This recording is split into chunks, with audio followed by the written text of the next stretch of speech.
Si tu en avais une plus grosse, je t'aurais embauché, les amis. C'est ce qu'un employeur a dit à un candidat. Je vais vous dire le commentaire de Jenna8299. Ça m'a vraiment fait éclater de rire.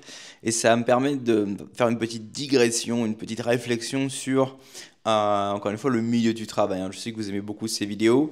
Avant de démarrer cette vidéo, très rapidement les amis, bienvenue sur Ampère Digital pour ceux qui sont nouveaux sur la chaîne. Je suis l'empereur digital, vous pouvez aussi m'appeler Alexandre, c'est mon petit surnom. Expatrié en Europe de l'Est depuis 10 ans. Sur cette chaîne, on parle expatriation, liberté, business, mindset. Comment mettre en place en fait un système qui vous permette de vous libérer, y compris bien sûr de ce type de relation toxique. Donc pour ceux d'entre vous qui voulaient par exemple, monter un business en ligne, vous n'avez pas le temps, vous ne savez pas de quoi parler, vous n'avez que 10 minutes par jour, vous n'avez pas d'argent, vous n'êtes monsieur et madame tout le monde. La méthode CASH, C-A-S-H, a été conçue spécialement pour vous. Allez jeter un petit coup d'œil, c'est gratuit, c'est en description. On démarre directement avec le commentaire de Jenna. Donc, je vais vous lire le commentaire, ensuite je vais, comme d'habitude, y réagir. Ça commence comme ça. Je me souviens d'un copain juriste. On était dans le... Parce que les gens s'imaginent que ça n'arrive que tu sais dans le monde du bâtiment ou dans des industries comme ça où c'est un peu, tu vois, c'est un peu brut de décoffrage. Non, non, c'était dans le droit. Donc le copain juriste qui m'avait appelé il y a 6 ans, donc là je fais cette vidéo en 2025, c'était donc en 2019, hein, c'était pas en 1998, sous le choc après avoir passé un entretien dans un cabinet à Paris. L'entretien se termine, le directeur le raccompagne dans l'ascenseur et lui dit « Si vous aviez une plus grosse B, 3 petits points, je vous aurais embauché. » Alors, ça m'a vraiment fait rire parce que, alors notez comme le directeur lui dit ça, tu vois, évidemment, à l'oral, hein, pas par écrit, il n'est pas fou, pas folle la guêpe, dans l'ascenseur, et bah, du coup, si je comprends bien, le gars n'a pas été embauché. Et voilà, et prenons un petit instant quand même pour apprécier le cadre dans lequel cette discussion d'extrêmement haut niveau a lieu.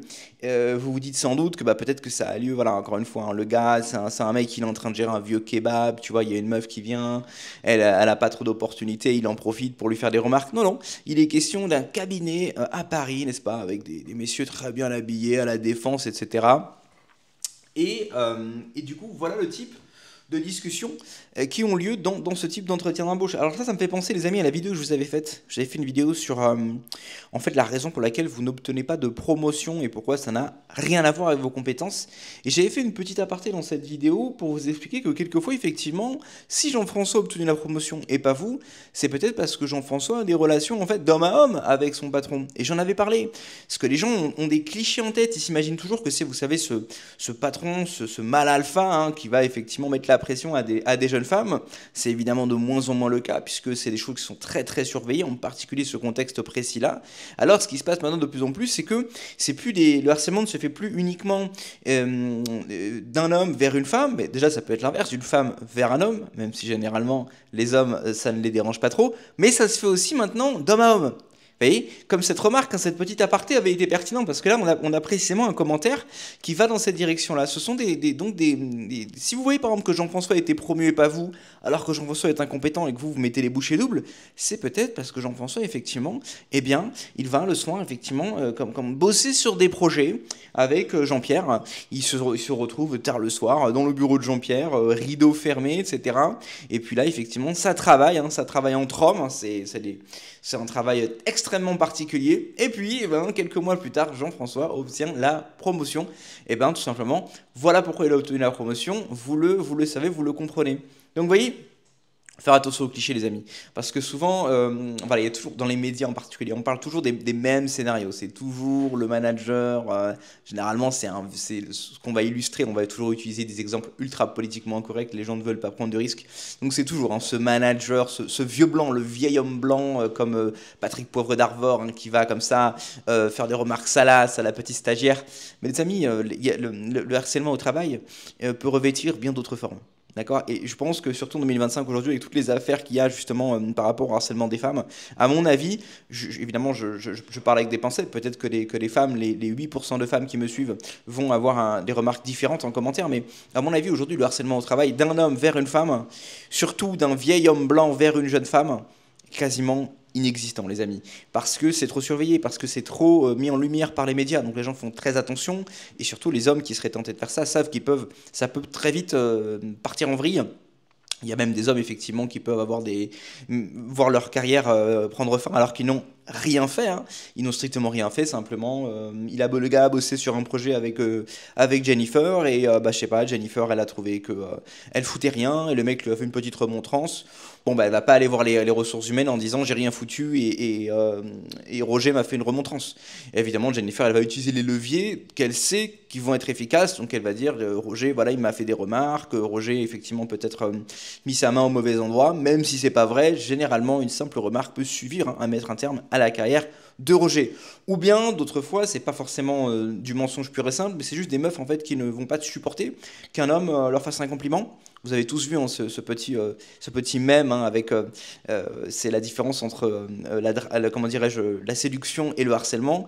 Et en fait, c'est un mec qui dit la même chose à une meuf, mais dans la première image, il est gros avec des boutons, et dans la deuxième image, il est super beau. Et dans la première image, du coup, c'est considéré comme du harcèlement, alors que la même remarque, mais de la part d'un bel homme, sera considérée comme quelqu'un de charmant, quelqu'un de, voilà, de galant, etc. Alors, par exemple, peut-être que vous êtes sur votre lieu de travail et qu'il y a une femme qui vous intéresse, et puis ben, vous lui faites un compliment. Ah bah, tu sais, je trouve que tu es très élégante aujourd'hui. Ça peut suffire, les amis. Ça peut suffire. Elle peut tout simplement aller voir les ressources humaines et dire voilà, effectivement, on me fait des remarques sur mon physique. Oui, parce que le gars lui a dit qu'elle est élégante. Et là, le gars perd son emploi. Donc les messieurs font de plus en plus attention. Je connais un mec d'ailleurs qui a été viré récemment à cause de ça. Là, par contre, de ce qu'on m'a dit, les remarques allaient un petit peu loin. C'est quelqu'un qui disait aux femmes à son bureau, voilà, que elles étaient parties. Voilà, par exemple, c'était des remarques du style, oh, aujourd'hui avec ton petit pantalon moulant, tu es vraiment fraîche, tu vois. Bon, c'est pas méchant, mais c'est vrai qu'à répétition, ça peut être relou. La personne en question n'a pas été virée que pour ça, c'est quelqu'un qui était aussi qui foutait rien et qui emmerdait aussi le service dans lequel il travaillait. Donc ils ont sauté sur l'occasion pour lui mettre un coup de pied au derche. Mais il y a aussi des gens, donc voilà, il y a des gens pour qui c'est un peu justifié, il y a des gens pour qui c'est complètement justifié, il y a des gens pour qui ce n'est pas justifié. Et même en général, de ce que je vois sur internet, j'ai l'impression que moins c'est justifié, plus ça marche. Et typiquement, le mec a rien demandé, qui est super sympa, qui a juste fait un compliment sur la robe d'une collègue, il peut se faire virer, alors que les mecs qui sont de vrais prédateurs, hein, mais qui ont justement des positions de pouvoir, c'est pour ça qu'ils osent aller très loin, eux, il ne va rien leur arriver. Mais enfin, je pense vraiment qu'en 2025, les harcèlements des hommes vers les femmes, à mon avis, il y en a de moins en moins. Le vrai harcèlement, à mon avis, est quasiment inexistant. Mais ça, c'est juste mon feeling. Il y a peut-être des femmes qui ont, ou des hommes qui travaillent dans des services et qui vont dire non, c'est pas vrai, dans mon service, c'est toujours le cas et rien n'est fait. Très bien. Mais je pense qu'il faut faire attention aussi aux cas auxquels on ne pense pas souvent, les amis. Vous avez des hommes, effectivement, qui peuvent faire preuve de subir du harcèlement de la part d'un autre homme. Parce qu'effectivement, c'est un homme qui a une orientation particulière et que il a trouvé que le jeune stagiaire, là, voilà, Jérémy va au sport, est stylé, s'habille bien, Jérémy, il est mignon et puis on aimerait bien un petit peu. On va dire l'encourager à comment dirais-je, à faire des heures supplémentaires dans le bureau du patron. Hein. Ou pourquoi pas l'inverse, hein, le harcèlement femme sur femme. Alors le harcèlement femme sur femme, ça peut être le même type que ce que je viens de dire, mais ça peut être également différent. Ça peut être par exemple, ça c'est très courant par contre à mon avis, ça existe vraiment, une manager âgée qui est jalouse d'une jeune stagiaire qui est très, très jolie. Il y a énormément de jalousie chez les femmes, hein. Et alors là, effectivement, comme la jeune stagiaire est jolie, attire un peu l'attention, la manager, ça peut très vite l'énerver et elle va pourrir la vie de cette jeune stagiaire pour la cadrer. Hein, je crois que c'est un petit peu le sujet du film Le Diable s'habille en Prada, mais j'ai pas vu le film, donc j'en suis pas sûr. Mais enfin, vous voyez, le harcèlement peut revêtir ce type de forme-là aussi. Il y a plein de formes de harcèlement dont on n'entend jamais parler. Homme sur homme, femme sur femme, que ce soit du harcèlement lié effectivement aux relations intimes ou un harcèlement qui soit lié à quelque chose d'autre. Homme sur homme, par exemple, ça peut être quelqu'un qui a la tête, sa tête ne revient pas. Pour des raisons esthétiques, pour des raisons de tenue vestimentaire, pour des raisons ethniques également. Ça va dans tous les sens. Ça peut être. On a des témoignages. J'ai vu un témoignage d'un mec j'ai vu, pardon, un témoignage d'un mec qui bossait dans un centre de formation. Et effectivement, il y avait énormément de migrants. Et donc, eh bien, dans ce centre de formation, il y avait des migrants qui venaient de communautés différentes, hein. Ça peut être l'Afrique, ça peut être l'Afghanistan, ce sont des gens qui ont des ethnies différentes. Des fois, c'est. Alors, il disait que le pire, c'est quand c'est deux gars qui viennent du même village, mais de clans opposés. Et alors là, ça peut créer des conflits. Donc, si le manager, c'est quelqu'un, je prends un exemple au hasard, hein, je connais pas les noms, mais c'est quelqu'un qui est guinéen et ben, pour lui, il peut pas supporter les Burkinabés.